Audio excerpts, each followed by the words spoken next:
Hey guys, Frank here and welcome to another episode of How Did I Shoot This One? And we're still outside because it's nice weather, so why not, right?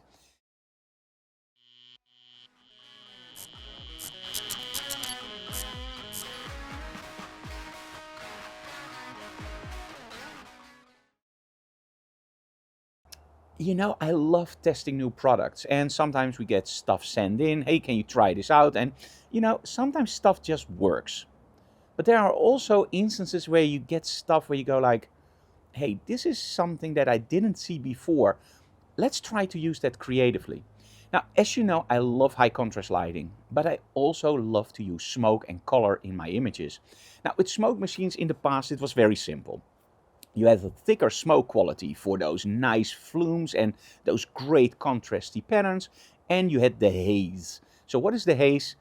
Think about this. Every movie that you watch from Hollywood, right? If they go into the cellar and they turn on their flashlight, what do you see? You see that beam of light, right? And they even have it in homes and wherever they are. Did it ever occur to you that while you do that you don't see that beam of light? So what's going on? Well, maybe there's a lot of dust in those areas, but also in houses? No, of course not. To create the filmic effect, they use haze.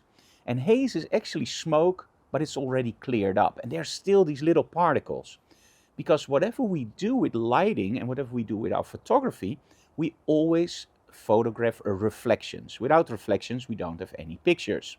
So that means that those particles in the air actually catch the light and reflect that back. This is also one of the main problems, of course, of a smoke machine. Think about it if you drive in your car and there's a lot of fog outside when you turn on your headlights. If you keep them low, that's no problem. But as soon as you start aiming at the fog, you will get a big wide area and you can't see anything anymore. And that's the same with smoke in our photography studio. If we light it from the back, you can see all the patterns and you can see a nice smeared out color effect. But as soon as we start lighting it from the front, yeah, there's the problem. You have a white wall and you don't see anything anymore. So that means that we have to do a few things. First things first, let's place the light as close as possible to our model and under an angle so we don't hit the smoke straight on. And of course use backlighting. Now, let's talk a little bit about that smoke machine. So during a recent event, I saw a smoke machine that did all the tricks. A dry ice where it just stays on the floor. You can do haze, you can do a lot of smoke, you can do thick smoke or all that stuff. There was one thing that I never saw before, and that was actually smoke bubbles.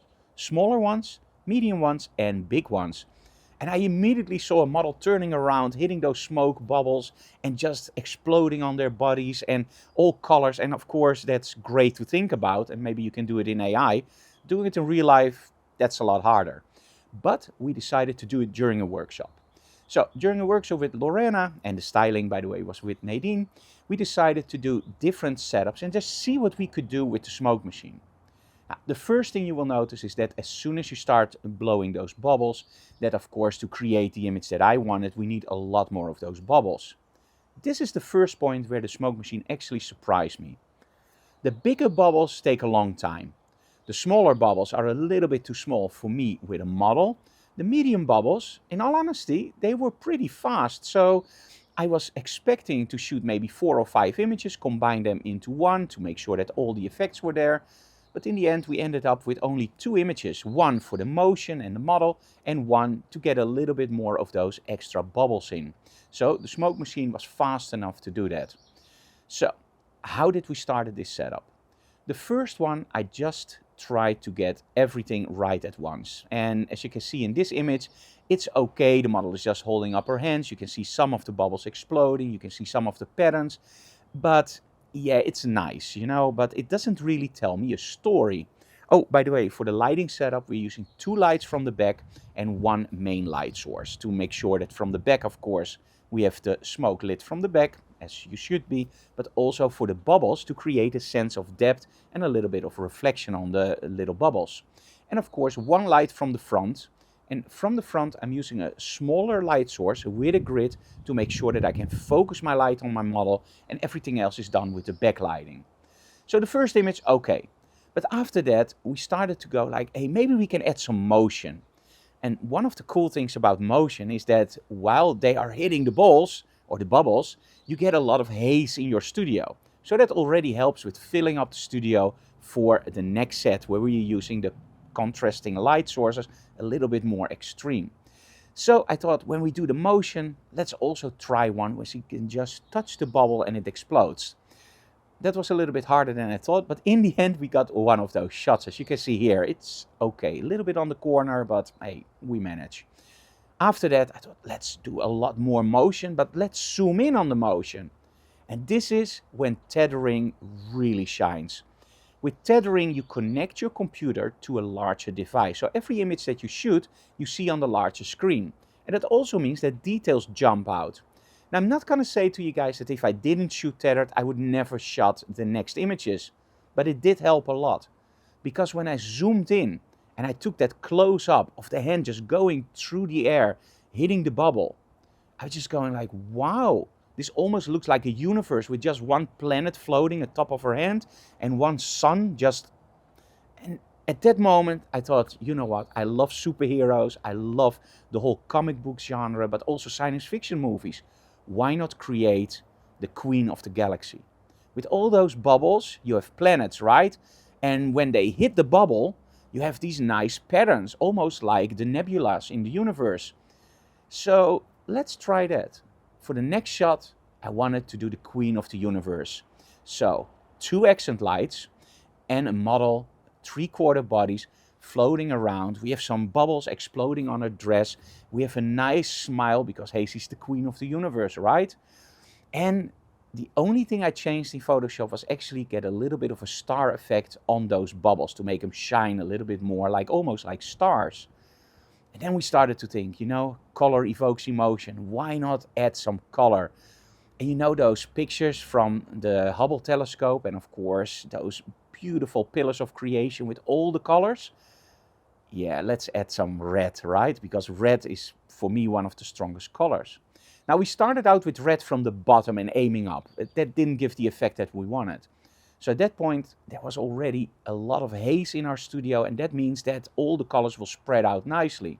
So we're using still those 2 accent lights to create a nice dense field of light from the sides. And then the red light on top of the model aimed towards our camera. Not to create lens flares, but to nicely spread out the light and the color to the sides. The only thing you have to do is make sure that your timing is correct, combine 2 images, and of course, and this is incredibly important, change your color balance just slightly to make the sides look a little bit bluish.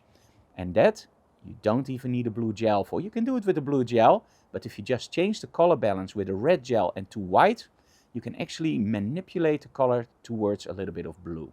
Hey, we talk a lot about styling, we talk a lot about posing, but timing in these kinds of setups is essential because, in all honesty, it was pretty easy to shoot the bubbles, but to get it exactly right, yeah, that takes a lot of time. So I'm not 100% satisfied with the images yet, because this was the first workshop we ever tried it. We never worked with Lorena before, but I think she did a great job, and I actually love the images. So imagine what we can do more. Let's take a look at the behind the scenes video so you can see the whole setup and of course the final results.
As you can see, the SmokeNINJA is one of those gear that, you know, sometimes you have gear that just does its work. Like, for example, a beauty dish, it works as a beauty dish. And then you get gear where you start to experiment. And that's one of the things that I love, for example, about the Rogue equipment with the whole magnetic system, the snoot. You get stuff that you can use in many, many different ways. And I think the SmokeNINJA for the first time is a smoke machine that's one, portable, and that just triggers me to keep shooting.